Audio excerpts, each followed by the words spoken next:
Alright, how you guys doing today? Today's story is coming from r/CreepyEncounters. First things first though, make sure you like the video and make sure you leave a comment. I would love to hear your take on this story. Today's story is coming from user/VanillaAve, titled, Dodged a Bullet, Almost Literally. Not so much creepy, just effing terrifying. You can see in my last post for a little bit of timeline context, but this situation happened about 2 years before that one, when I was 18 to 19, living on my own for the first time. As a freshman in college, our days consisted of going to class in the mornings, then getting Chipotle, then going back to the apartment and smoking weed for the rest of the day/night, nearly every single day.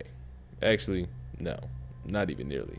That was literally exactly what we did every single day. Me and my roommate, let's call him James, had a close friend from high school who would stay with us often. Let's call him Tyler. Tyler would come over and smoke at our apartment regularly, since we had a safe place to do it away from his parents' house where he was living at the time. One night Tyler was over, we were smoking per usual, and decided to go on a walk around the apartment complex.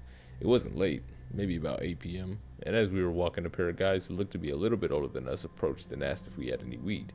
James, the dullard of the group, immediately said something along the lines of, "Yeah, we could get you some." Tyler and I were already in the process of saying no when he said that to them, as we lived in a state where you actually had to really be careful about weed. Next thing we know, James has invited the two guys into our apartment to smoke with us. Despite our discontent, remember, we're 18 and 19 at the time, high, and just stupid. So the two guys come into the apartment, we smoke, and the whole time they're just being weird.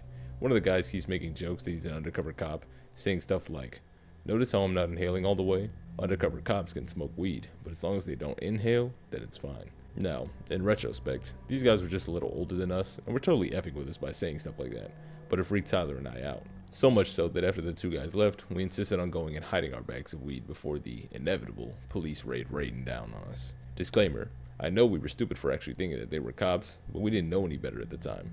We were paranoid, and all we could think about was the possibility of getting a misdemeanor weed conviction, which carried about a $1,000 fine and a year of probation. Well, those two guys do not end up being the creepy part of this encounter.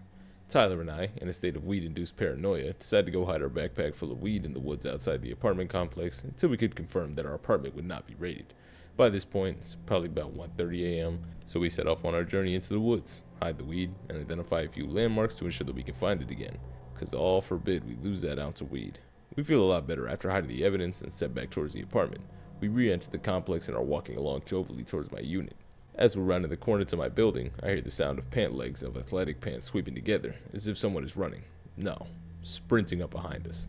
Before we can even turn around, we hear a deep voice yell from behind, "Get on the ground!" I turn around long enough to see a masked man pointing a pistol right at us. We both immediately hit the deck as he screams at us to give us all our money.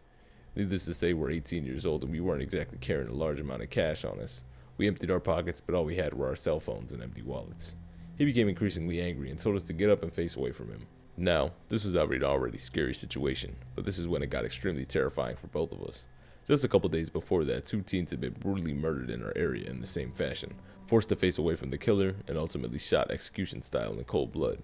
And they hadn't caught the guy yet. It was all that either of us could think about in that moment, as it was a highly publicized crime that everyone in our area had heard about. I know that I'm totally outing my general location right now, but I know people are going to want to know what case I'm referring to. Plus, neither of us live in that area, or even the same state anymore. So look up Jeffrey Hazelwood murders online for more context. And the happy ending, the guy proceeds to instruct us to walk. He walks behind us all the way to the exit of the apartment complex, and as we exited, we heard the sound of running again, this time away from us. We slowly turned around and realized that he's gone, but we were so freaked out that we kept walking and called a friend to come pick us up from a nearby Waffle House. To this day, I'm so glad that it's only psychological rather than physical harm that was dealt to us on that night. Oh, and by the way, we went back to the woods first thing next morning and picked up our backpack in order to continue our era of stoner degeneracy. Alright, and that's going to be the end of the story. Hope you guys have yourselves a fantastic rest of your day. Peace.